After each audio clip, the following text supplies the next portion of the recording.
You are tuned to Anubhav 2.0 podcast from senior citizens, catalyzed and supported by the Ministry of Social Justice and Empowerment, Government of India, through National Institutes for Social Defense and Media for Community Foundation.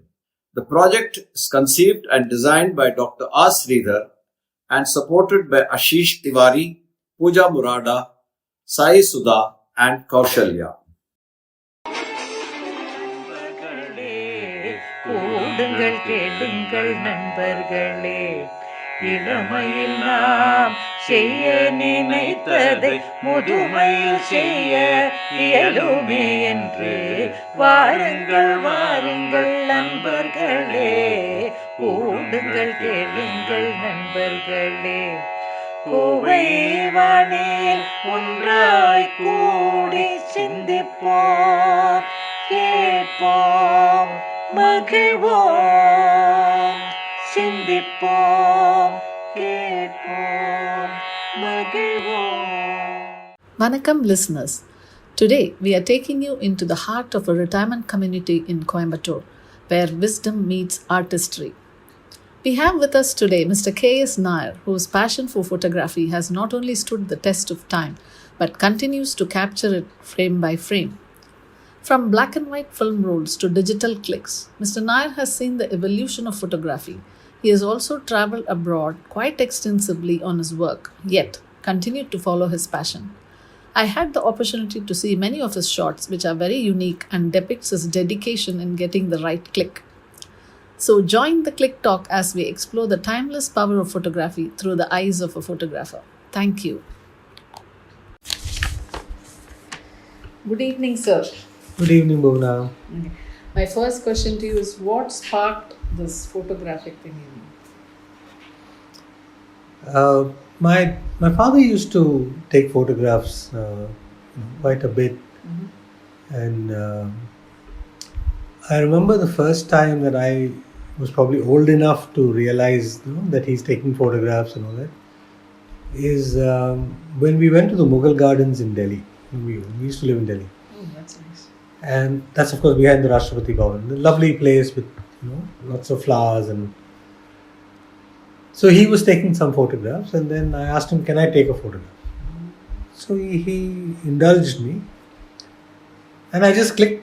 And of course, those days you don't get to see what the photo looks like. It takes time for the roll to be finished, developed, printed. So it came back, and I said, oh, let me see my picture. And there was this blurry, grey thing. And I said, this is not what I took. So that's kind of where it started. And after that, I didn't take too many pictures with his camera.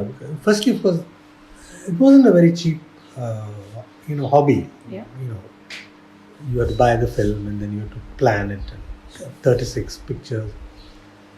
I must have taken a few pictures with his camera, but not really. After that, I think it's when I went to the UK. And, as a student, you don't have any money. Right. But I liked, cameras, and I'd seen, somebody with these fancy SLRs. They were not digital SLRs. And then I kept looking, and you would see all these sales. So there was a shop called Dixon's. Yeah. And I would see a camera there, which was a simple point and shoot camera. It was on a discount. I don't know what it was, 18 pounds, something down to 11 or 12. So I don't have 12 pounds. I kept hoping it will come down a little bit. After about 4 or 5 months, I think it came down by another pound. And I put together some money, and I bought that. That was your first camera? That was the first camera that I bought, yes. Right. It was a point and shoot. I think it was called a Prinz, Prinz. It's an unheard of brand. And then, of course, film is very expensive. But I had seen my uncle bring photographs from his travels abroad, and he would bring these slides. So that kind of stayed in my mind. Then you can go back home. After a few years, I'd go back to India and then show my parents things. And the advantage with the slides that you buy is that the developing comes free. Right. So that was a nice thing. You buy the film, you take the shots, you put into this prepaid envelope, send it off for developing, and it comes back to you. Okay, that's nice. All done and free of charge. But of course, you can't see anything unless you've got a projector, which I didn't. But then, as a young 20, 21-year-old, you've got good eyes, so you can make out what you see. But then those were just, pictures of going around the UK or nothing. I had that camera for quite a long time. I think when we were married also, I had that camera. And of course, then I came back to India, and then film, color film was expensive. So again, as a young person working, you don't have that much of money. So black and white films, I think it used to cost ₹1 or so per picture. And then you realize certain things that you should do, which is not print everything at the first go. So first I got these 36 pictures, and most of them were rubbish anyways. Shaky or not exposed, all kinds of. So then you say, okay, so the studio guy said, I'll develop it. Then you look at the pictures and you say which ones you want. So and print only those, which is the right way to do. So I started taking pictures there, but those were just pictures of people. There was nothing special or anything. But just to give you a little anecdote, after I got married, you've seen these bookcases that you have in all houses, right? Yes. Showcases. Yeah. And see, these are film cameras. Sure. There's a viewfinder at the back, and there's nothing else. So I set up this camera, the top part of a bookcase. And I just stood next to Lekha, and I used a coat hanger, which I opened up a little bit. Wow. To press the shutter. And I think, I don't know, I'm sure there must have been people who've done this before, but that was the first selfie that, this was 1981. So I don't know. So you discovered selfie. I just did it. It was just interesting. I just playing around with the camera, and it came out quite well because you don't know. You can't see. It. Yeah, you can't see whether you framed. So I think part of her head was chopped off. So, but that was nice. Then again, I kind of left photography for some time. Then again, I started traveling for work. And then I picked up an inexpensive point-and-shoot camera from Thailand, the Nikon. Very little zoom. I started taking more pictures after that. I think I used that on a holiday to the UK. And in all those pictures I made, so that's a digital camera, right? So you have a lot, it's much cheaper to work with. So in our UK trip, I did lots of pictures, but I also took a whole series of bikes that I saw. Okay, interesting. Strange bikes, scooters, bikes, big bikes, small bikes, and even a wooden bike in, I don't know where it was, Germany, or it was a bike in a show in a window. The person was selling wooden products, and he'd made a motorcycle out of wood.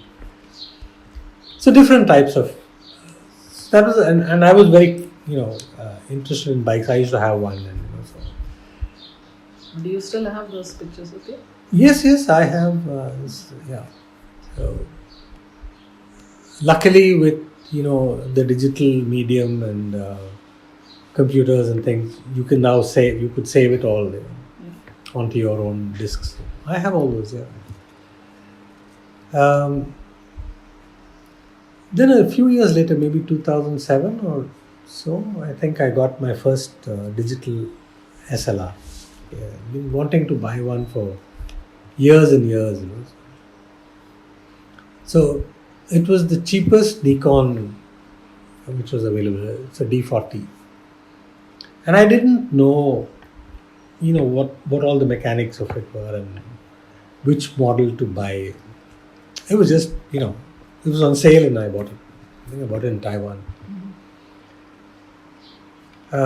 So that kind of triggered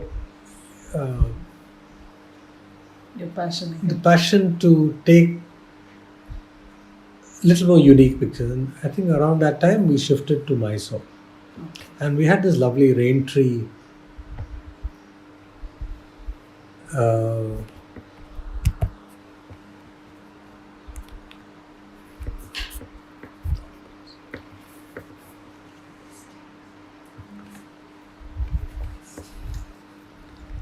Okay. So that's when I started, photographing birds. Yeah. What was the first photograph you pictured with your new digital camera? It must have been some nature picture anyway, possibly flowers or something. I mean, that'll be an interesting one to take actually. Yeah, good idea. I'm sure it must be there somewhere in the records. Yeah. Sir, I have this question I always wanted to ask a avid photographer like you. Do you believe that the photographic gear matters, or is it the eye behind the lens? I think it's a bit of both. Okay. When growing up as a young person, you have the eyes, but you don't have the money. As you grow old, you have the money to buy a good camera, but you don't have the eyes. So gear is important. I mean, if you buy good gear, then you must use it. Sure. You must use all its functions. Just like any machine, any computer, any phone, it has features, and you should use that. Today, everybody has a phone, and everybody's a photographer. But I think, you need to have both. Yeah. Thank you for that. Do you normally add special effects to your photographs, or you like it just on its natural state? I think it's in the last few months that I've actually been touching up my photographs, so that I don't like to touch. In fact, in this digital age, if you look at people photographing stuff, they have this rapid shutter thing. You can take 20 shots at a go, and then you pick the best one. Yeah. I never use what do they call it? Like, it's called shotgun photography or something. You just pepper spray and then you get one shot. I think you should frame your subject. You should focus it, and you should have a steady hand. And it's not relying on pure technology only. Yeah. Sure, thank you. But I do touch up. Now what happens is that you can't get the lighting perfectly. If I touch it up, it's only exposure. I normally don't touch contrast at all. Exposure and a bit of... Now, that's the best part of technology. You got so much you can do. So you can... All the mistakes that you make can be forgiven. Which I think is wrong. In that sense, it's not pure. Since we are on the subject of technology, do you think the smartphones are changing the meaning of photography, in your opinion? Yes, like I said, everyone's a photographer now. But everybody has access to the medium if they have the interest. And today, with the internet and YouTube, you get so many ideas. Right. You see a lot of people just take a picture, just hold it up and take a picture. But there are different things that you can do with photography, perspective, for example. So I like to play around with that part of it. Okay, thank you for that. Can you share us the most memorable moment when you were shooting a particular thing, whether it's nature or a person or something? Sometimes it just connects with you. Do you have something like that to share with our listeners, please? I think some of the nature shots, especially like sunsets, and also sometimes you take a picture and after you look at it you realize that you've been lucky and you got something else along with it. It could be another bird which has just flown and you not noticed that. So I think luck plays a big part of photography. And then, because you've got so many ideas coming from people who are much, much greater photographers than you, you start experimenting. Right. Thank you for that. My last question to you is, any advice for the budding photographers, please? Go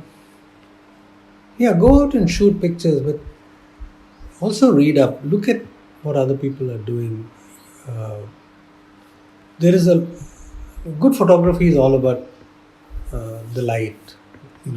It is about lighting. Even backlit photographs are not bad. It's just they have a different impact. So you have to be aware of that. You must use the features of the instrument that you have, whether it's a smartphone or it's a digital camera. Read up, look at the manual, and then take pictures. So I think that is, and don't just keep taking pictures. Don't just fire off 20 pictures at one shot. Frame your subject, look at it, and take one picture. That's better than taking 15 and saying, then I'll delete 14 or not delete them. Thank you so much. That would have been quite inspiring for our listeners. And thank you so much for your time. Thank you, Bhuvana. Nice talking to you.